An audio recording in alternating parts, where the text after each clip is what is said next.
The Twits. The funny walking stick. To pay Mrs. Twit back for the worms in his spaghetti, Mr. Twit thought up a really clever, nasty trick. One night, when the old woman was asleep, he crept out of bed and took a walking stick downstairs to his woodshed. There he stuck a tiny round piece of wood, no thicker than a penny, onto the bottom of the stick. This made the stick longer, but the difference was so small, the next morning Mrs. Twit didn't notice it. The following night, Mr. Twit stuck on another tiny bit of wood.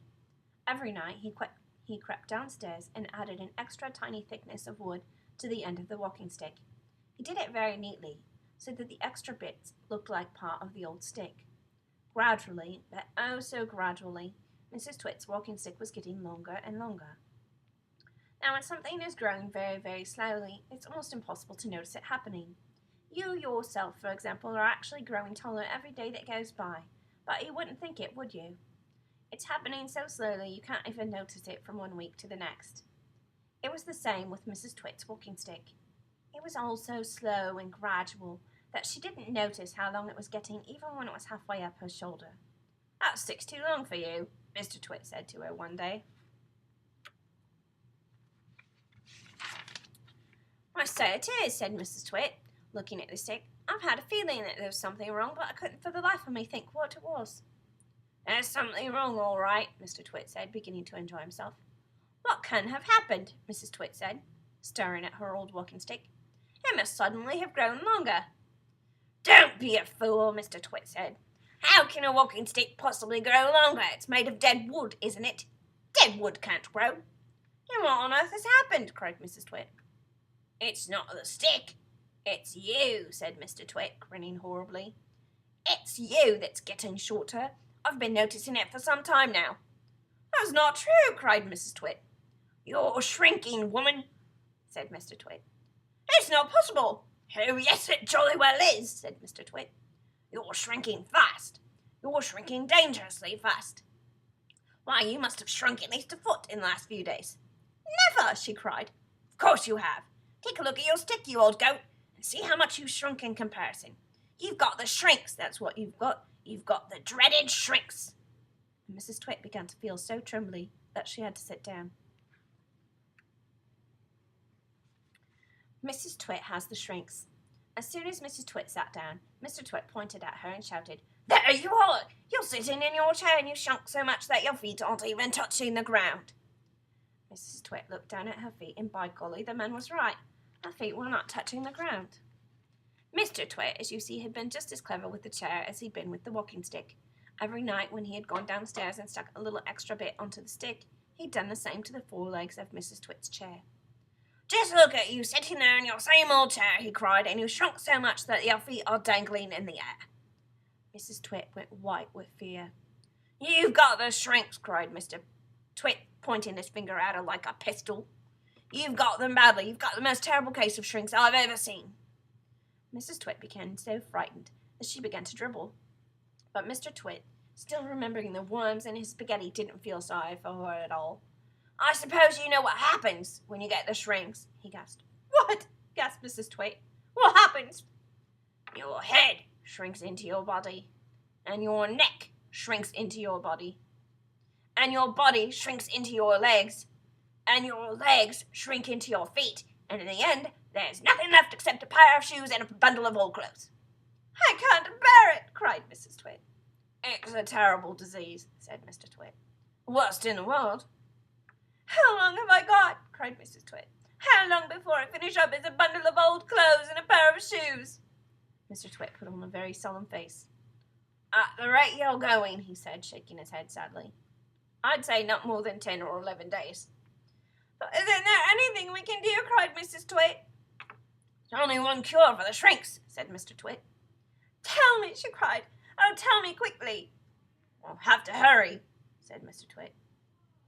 "I'm ready. I'll hurry. I'll do anything you say," cried Mrs. Twit. "You won't last long if you don't," said Mr. Twit, giving her another grisly grin. "What is it I must do?" cried Mrs. Twit, clutching her cheeks. "You've got to be stretched," said Mr. Twit.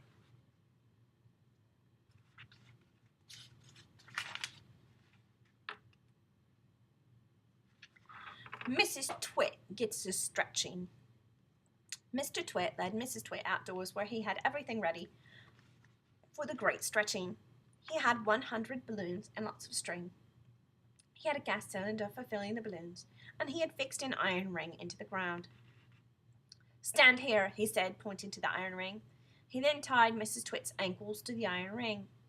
When that was done, he began filling the balloons with gas. Each balloon was on a long string, and when it was filled with gas, it pulled on its string, trying to go up and up. Mr. Twit tied the ends of the strings to the top half of Mrs. Twit's body. Some he tied around her neck, some under her arms, and some to her wrists, and some even to her hair. Soon there were 50 coloured balloons floating in the air above Mrs. Twit's head. "Can you feel them stretching you?" asked Mr. Twit. I can," cried Mrs. Twit. "They're stretching me like mad." He put on another 10 balloons. The upward pull became very, very strong. Mrs. Twit was quite helpless now. With her feet tied to the ground and her arms pulled upward by the balloons, she was unable to move.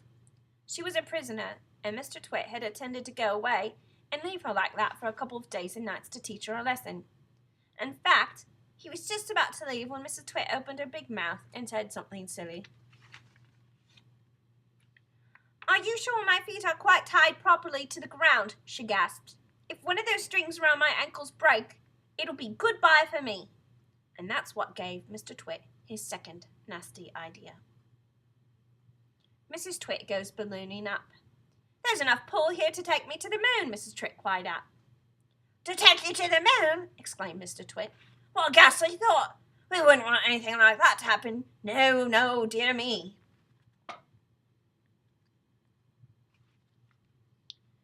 "We most certainly wouldn't," cried Mrs. Twit. "Put some more string around my ankles quickly. I want to feel absolutely safe."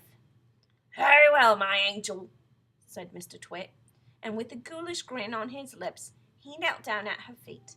He took a knife from his pocket, and with one quick slash, he cut through the strings holding Mrs. Twit's ankles to the iron ring. She went up like a rocket. "Help!" she screamed. "Save me!" But there was no saving her now. In a few seconds, she was high in the blue sky and climbing fast. Mr. Twit stood below looking up. "What a pretty sight," he said to himself. "How lovely all those balloons look in the sky, and what a marvellous bit of luck for me. At last, the old hag is lost and gone forever." Mrs. Twit goes ballooning down. Mrs. Twit may have been ugly and she may have been beastly, but she was not stupid. High there in the sky, she had a bright idea. "If I can get rid of some of these balloons," she said to herself, "I will stop going up and start to come down." She began biting through the strings that held the balloons to her wrists and arms and necks and hair. And each time she bit through a string and let the balloon float away, the upward pull got less and her rate of climb slowed down. When she had bitten through 20 strings, she stopped going up altogether.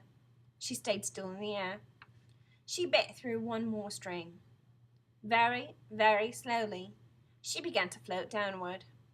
It was a calm day. There was no wind at all, and because of this, Mrs. Twit had gone absolutely straight up. She now began to come absolutely straight down. As she floated gently down, Mrs. Twit's petticoat billowed out like a parachute, showing her long knickers. It was a grand sight on a glorious day, and thousands of birds came flying in from miles around to stare at this extraordinary old woman in the sky. Mr. Twit gets a horrid shock. Mr. Twit, he thought he'd seen his ugly life for the last time, was sitting in the garden celebrating with a mug of beer. Silently, Mrs. Twit came floating down. When she was about the height of the house above Mr. Twit, she suddenly called out at the top of her voice, "Here I come, you grisly old gremlin! You rotten old turnip! You filthy old frumpet!" Mr. Twit jumped as though he had been stung by a giant wasp.